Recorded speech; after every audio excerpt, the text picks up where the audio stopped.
What's up, riders? Old Man Ronin here. Welcome back to the channel. Hey, what'd you think of that little introduction, you know, using the Air Moto?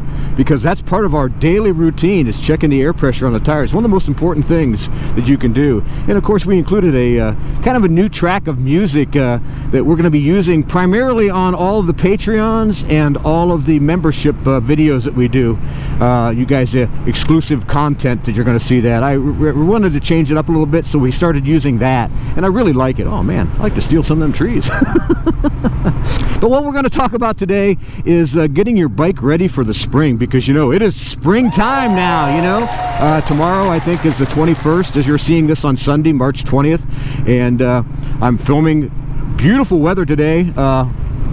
For the meantime, what I mean by that is we're going to be getting some rain here in a little while. We had a bunch of rain last night, and I want to talk about what to do in springtime, because that's what this video is about. Thinking spring, baby, and getting ready for rides.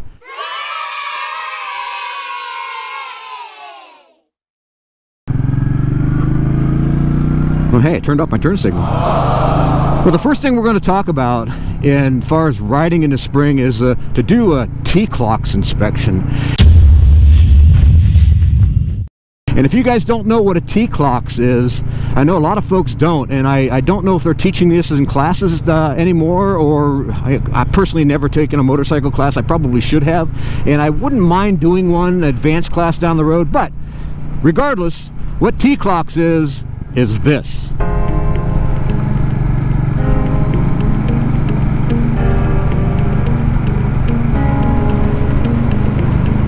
The T-clocks inspection is, I'm making a video of one here, probably when I first started the channel, because I thought it was so important. And man, it got absolutely no traction whatsoever. It just wasn't watched, and it's a shame, because I thought it was one of the most important videos I've ever made. And again, you've seen the list of what T-clock inspection is you need to check all these different items. I'll put a link in the description. Actually, I'll put it at the end of the video for you guys to check out. That way you can see the card and go straight to it. That way, instead of just seeing a picture of the video, you can actually go to it at the end of the video when my little recommendations come up. But I think it's really an important video to watch, simply because it teaches you how to prepare your bike for not only springtime riding, but every day or every week. You should be doing the T-clocks. Well, another aspect to be cognizant of is road surfaces. And the reason why I say that is this time of year we have two major factors that can cause you issues. Actually, let's say that again. We have three major factors that can cause you issues. One of them being the winter time, particularly in the North Country. A lot of times you're going to get some gravel build up in the corners, and that comes from snow melting and water runoff, and it just kind of sits there in the corners of the road. And you have to be aware of coming into these blind corners, particularly early spring like we are today, really early spring, that you could have some gravel in those corners. And particularly with cold tires, guys, you know, cold tires don't have the compression that the warmer tires do. And when you're in a lean and you've got cold tires, it's not compressing and creating a bigger footprint. Then you have also got gravel on top of that, which is going to eliminate some of that footprint too. Yikes! That's going to be an issue. And so that's one thing you got to be a watch of. And that's probably that's number 3 as far as the item to watch out for. So what's number 2? Well, number 2 is the obvious. Let's say you're out for a nice ride, and you had a day like today where you got a little bit of water on the road. Well, it can be black ice really easy, because you start the day at maybe 35-40 degrees, it warms up to 60 or 65, and I'll put the Celsius for both of those numbers in the corner there. You get that temperature swing like that, and whether it's in the morning starting cold or the evening getting cold, you could develop some black ice. And in those kind of situations, again, make sure you're cognizant of your footprint, your tire's footprint. You know, motorcycles are built to be leaned, but in that aspect is it's also meant to have compression on those tires, which is going to give you the grip. If you if you've got no grip and a lean, you're going to end up well, sliding down the road. And I don't like to slide down the road. That's not my favorite thing to do. I would much rather ride down the road. I don't know about you guys, but just call me goofy. Man, that sun is so bright. I hope well, we'll if it looks kind of funny when I'm editing, I'll make sure I reverse the camera angle. But man, is it just beautiful this morning. I'm afraid we're going to get some big rain coming in later, and that's going to bring us to our next point, which you really have to watch for in springtime riding, and that is, particularly us guys here in the North Country. Now, we don't have it right now, but we didn't really have a good washing rain to take all the salt or the chemicals off of the road. And this is one of the most important factors, and this is why I think it's number one. Think about this. When you wax your car, what are you doing? You're putting a layer of material over top of a paint surface, and what you're doing is filling all those little tiny micro holes, grooves, pores, whatever you want to call it, and it makes it really slick.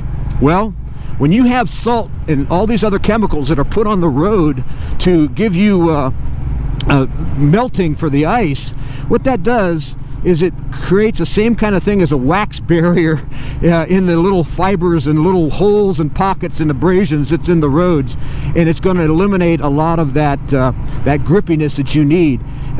So if you're riding down the road and you're seeing a white glaze and it hasn't rained heavy for a while, be aware that you're not going to have the grip, particularly in the corners, that you're going to have any other time of the riding season. So it's really something that's important to be aware of. So I really want you to watch out for that, particularly you guys, if you want to come up here from the Southland and you don't have a lot of salt on the road, and you see that white glaze that's on and yeah, be careful in the corners in particular. It's not really black ice, I just call it wax.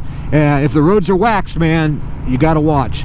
Hopefully we get another really good rain, because the other day we had some about 2 inches of snow, and they salted the roads pretty heavy. Now, this rain we had last night and probably later this afternoon wasn't heavy enough. All it did was mix into the salt. Now I'll definitely have to wash the Meteor here after this, because I'm sure we're going to pick up some salt glaze on the bike, and we want to make sure we wash it and get all that stuff off of there, because that stuff is highly corrosive.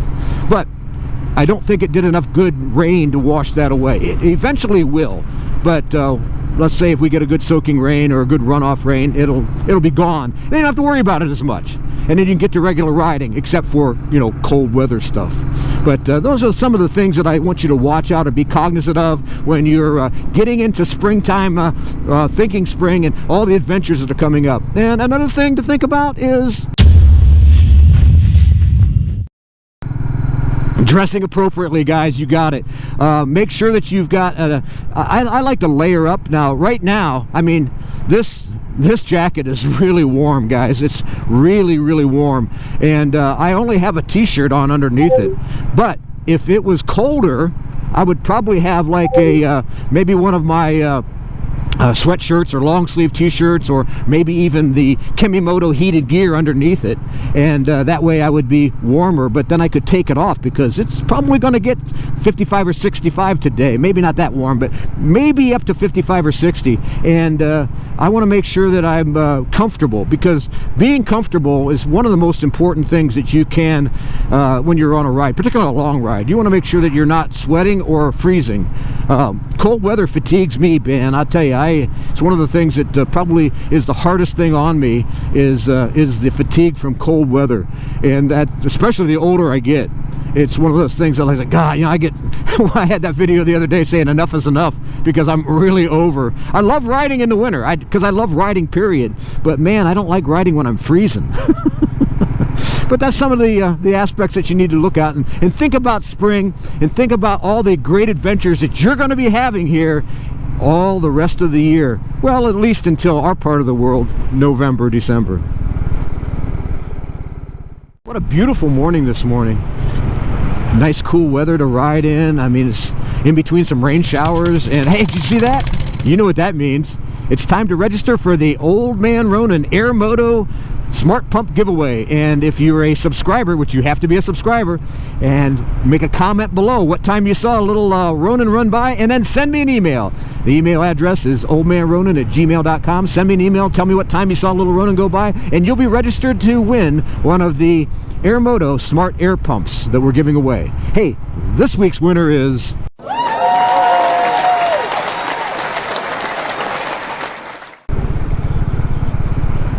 Man, it's such a beautiful day today. I really hope you guys enjoyed my video on springtime riding, as far as in preparation and getting ready to get out there and ride. And if you're not a motorcycle owner yet, I know I got a lot of people that wanting to buy their very first motorcycles on the channel, and I encourage you to take your motorcycle, get your temps, take your motorcycle class, safety class, get yourself a motorcycle and get out there and ride. Well, I really hope you enjoyed this video and videos like this. If you did, make sure you give us a big thumbs up. Make sure you subscribe, hit that bell notification button, share and comment. I want to thank some of the guys that gave me a super thanks on the last channel. That really helps the channel. If you don't catch one of my live events, it's the way to help the channel grow is by doing the super thanks, and you can see that down in the bottom there of the video. There'll be a little dollar sign. It'll say thanks. That really does help, and I want to really thank everybody that's donated to us to make these beautiful, fun, exciting videos.